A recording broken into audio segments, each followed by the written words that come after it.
नमस्कार दोस्तों, आपका स्वागत है पहलवान गुरुदीन ग्रुप ऑफ कॉलेज के यूट्यूब चैनल पर।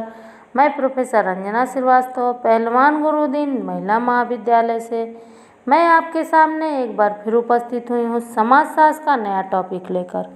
अपनी टॉपिक शुरू करने से पहले यदि आपने हमारे चैनल को अब तक सब्सक्राइब नहीं किया है तो प्लीज़ सब्सक्राइब करें और उसके बगल में दिए गए बेल आइकन को ज़रूर प्रेस करें ताकि हमारी सभी नई वीडियोज़ की नोटिफिकेशन सबसे पहले आप तक पहुंच सके। दोस्तों, ये वीडियो आपके सिलेबस से संबंधित है, इसलिए लाइक, शेयर और कमेंट्स ज़रूर करें। चलिए चलते हैं आज के टॉपिक पर। आज हम लोग अपराधी के प्रकार के विषय में चर्चा करेंगे। आइए देखते हैं अपराधी के प्रकार। महान अपराध शास्त्री लोम्ब्रासो के मुताबिक कुल 4 प्रकार के अपराधी पाए जाते हैं।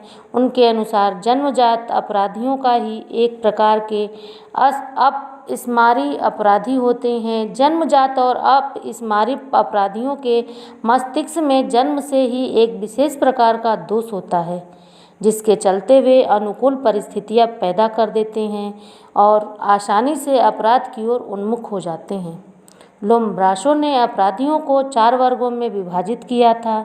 पहला जन्मजात अपराधी, दूसरा अपस्मारी अपराधी, तीसरा आकस्मिक अपराधी, चौथा काम अपराधी।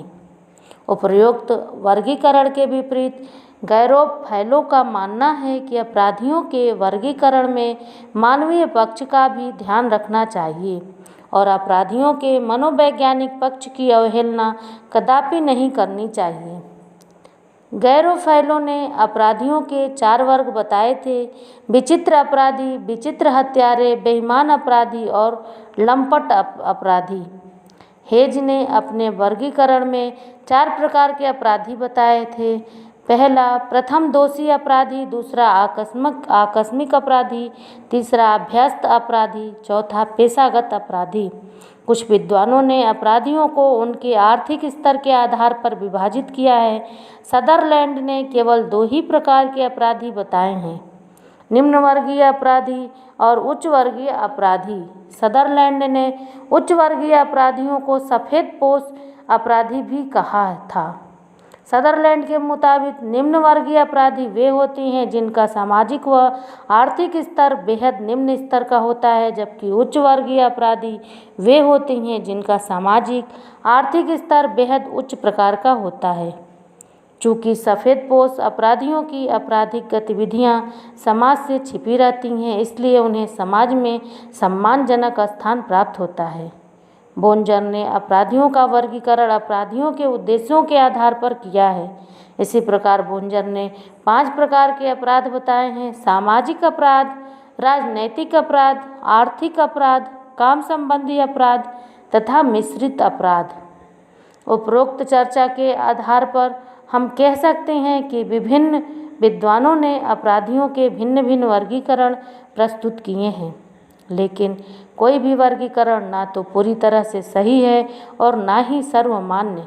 मनोवैज्ञानिकों ने मनोविश्लेषण के आधार पर अपराधियों को 3 भागों में विभाजित किया है: आत्मसम्मोही अपराधी, मनस्ताप वाले अपराधी और बहिर्मुखी अपराधी। आत्मसम्मोही अपराधी, इन्हें नार्सिसिस्टिक टाइप भी कहा जा सकता है। इस वर्ग के अपराधी स्वभाव से शांति प्रिय और स्वार्थी किस्म के होते हैं। आत्मसम्मोही अपराधी अपने व्यक्तिगत स्वार्थों के लिए समाज को नुकसान पहुंचाने से भी पीछे नहीं हटते और अपराध कर बैठते हैं।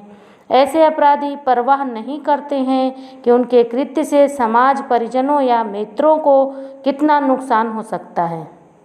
नार्सिसिस्टिक टाइप के अपराधियों की एक प्रमुख विशेषता यह होती है कि ये प्रत्येक अपराध काफ़ी सोच समझकर पूरे शातिराना तरीके से करते हैं, ना कि क्षणिक आवेश में। आत्मसम्मोही अपराधी अपराध विज्ञानों के लिए सदैव से शोध का विषय रहे हैं। इस प्रकार के अपराधियों का विश्लेषण करने पर पता चलता है कि इस तरह के अपराधियों की काम वृत्ति का किसी न किसी रूप में दमन होता रहता है, अर्थात ऐसे व्यक्तियों की काम वासना अतृप्त होती है। इस प्रकार के अधिकतर अपराधी सेक्स को लेकर किसी मानसिक बीमारी से पीड़ित होते हैं। कारण चाहे जो भी हो, लेकिन इतना निश्चित है कि इस प्रकार के अपराधियों की काम शक्ति का ह्रास हुआ रहता है, अर्थात वे शारीरिक रूप से निर्बल होते हैं, अशक्त होते हैं। हाल ही में उत्तर प्रदेश के नोएडा का निठारी कांड काफ़ी सुर्खियों में रहा था। इसका एक अभियुक्त सुरेंद्र कोहली तथा कथित रूप से अबोध बच्चों को पकड़कर उनके साथ सेक्स करने की कोशिश करता था, लेकिन अपनी नपुंसकता के चलते जब वह अपने मंसूबों में सफल नहीं हो पाता था तो वह खीज में बच्चों की हत्या कर देता था। सुरेंद्र कोहली बेहद सातिराना तरीके से बच्चों के अंगों को काटकर फेंक देता था। सुरेंद्र कोहली आत्मसम्मोही वर्ग के अपराधियों का ही प्रतिनिधित्व करता था। दूसरा, मनस्ताप वाले अपराधी, इन्हें न्यूरोटिक टाइप भी कहा जा सकता है। ये ऐसे अपराधी होते हैं जो क्षण भर के लिए आए आवेग के कारण अपराध कर बैठते हैं। ऐसे व्यक्ति अपराध करने से पहले ना तो सोचते विचारते हैं और ना ही तर्क वितर्क करते हैं।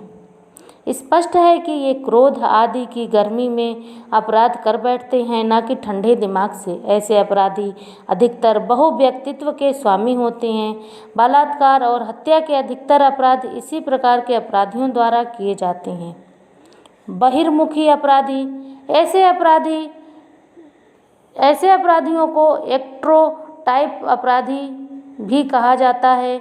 इस प्रकार के अपराधी अधिकतर गिरोह या गैंग बनाकर सामूहिक रूप से अपराध करते हैं। एक विशेष बात यह है कि इस प्रकार के अपराधियों द्वारा किए गए अपराधों का उद्देश्य अपने मित्र सगे संबंधियों को लाभ पहुंचाना होता है, न कि स्वयं को लाभ पहुंचाना।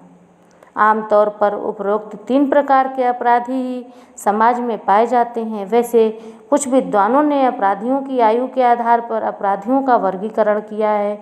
इस आधार पर 2 प्रकार के अपराधी होते हैं, बाल अपराधी और प्रौढ़ अपराधी। बचपन या किशोरावस्था में जो व्यक्ति अपराध करते हैं उन्हें बाल अपराधी कहा जाता है। लगभग सभी देशों में बाल अपराधियों के निर्धारण के लिए 16 वर्ष तक की आयु निर्धारित की गई है। सामान्यतः माना जाता है कि बाल अपराधियों द्वारा छोटे मोटे प्रकार के अपराधों को ही अंजाम दिया जाता है, लेकिन आजकल देखा गया है कि कई जघन्य प्रकार के अपराध भी बाल अपराधियों द्वारा किए जाने लगे हैं। लूटमार, राहजनी और चोरी के अलावा बाल अपराधी आजकल विभिन्न प्रकार के यौन अपराध भी करने लगे हैं। महिलाओं से छेड़खानी, बलात्कार और बलात्कार के प्रयास जैसे अपराधों में भी बच्चे संलग्न रहते हैं। समाज विज्ञानी चिंतित हैं कि क्यों बच्चे अपराध की ओर बढ़ रहे हैं। दरअसल इसका एक प्रमुख कारण है आधुनिक दिखावे वाली जीवन शैली और भोग विलास की प्रवृत्ति भी है। बच्चों तथा किशोरों द्वारा किए जाने वाले अपराध आज एक गंभीर सामाजिक समस्या का रूप लेते जा रहे हैं। इस प्रकार के अपराधों का विश्लेषण करने पर पता चलता है कि इसके मूल परिवार में संबंधी समस्याएं ही होती हैं। पारिवारिक परिस्थितियों के कारण बच्चे अपराध की दुनिया में प्रवेश करते हैं। माता पिता का बच्चों के प्रति असंतुलित व्यवहार, माता पिता द्वारा लगातार आपस में लड़ना, परिवार की आर्थिक दरिद्रता, परिवार की नैतिक क्षीणता, परिवार के किसी अपराधी का अनुकरण, अभिभावक द्वारा दिए गए अनुचित निर्देश, विभिन्न प्रकार के मानसिक रोग, दुर्बलता या दोष। अब बात प्रौढ़ अपराधियों की। 16 वर्ष से ऊपर के सभी अपराधी प्रौढ़ अपराधी कहलाते हैं। प्रौढ़ अपराधियों के साथ न्यायालय अपेक्षाकृत अधिक सख्ती बरतता है, चाहे उसका अपराध किसी बालक द्वारा किए गए अपराध से कम संगीन क्यों न हो। प्रौढ़ अपराधियों द्वारा लगभग सभी प्रकार के अपराधों को अंजाम दिया जाता है। अपराध का मनोवैज्ञानिक विश्लेषण इस सिद्धांत के समर्थक मानते हैं कि वास्तव में अपराध का मूल कारण मानसिक दुर्बलता तथा मानसिक हीनता ही है। सन 1905 में बिने ने एक बिने साइमन पैमाना बनाया जिसमें व्यक्ति की बुद्धिमत्ता का स्तर तथा मानसिक हीनता को मापा जा सकता था। इसके बाद 1919 में गोड्डा ने व्यक्ति के मंदबुद्धि व्यवहार को अपराधिका के साथ जोड़ने का प्रयत्न किया। मनोविकार विश्लेषण पर आधारित सिद्धांत। इस सिद्धांत का प्रतिपादन व्हीले तथा कार्नर ने किया। इन दोनों विद्वानों ने अपराध के कारणों को शारीरिक व मानसिक लक्षणों के स्थान पर संवेगात्मक व्याकुलता और व्यक्तित्व संघर्ष में खोजने का प्रयत्न किया था। इसी सिद्धांत को आगे बढ़ाते हुए हितो ने कहा है कि निराशा तथा अवसाद व्यक्ति को अपराध की ओर खींच ले जाते हैं। इस सिद्धांत के अधिकतर समर्थकों का मानना है कि व्यक्ति विभिन्न प्रकार के मनोविकारों के कारण ही अपराध करने को प्रेरित होता है और व्यक्ति के मनोविकारों का विश्लेषण करके उसकी अपराधिका के संबंध में भविष्यवाणी की जा सकती है। दोस्तों, आज के लिए इतना ही। आगे फिर मिलूंगी अपनी नई वीडियो के साथ। तब तक के लिए नमस्कार, धन्यवाद।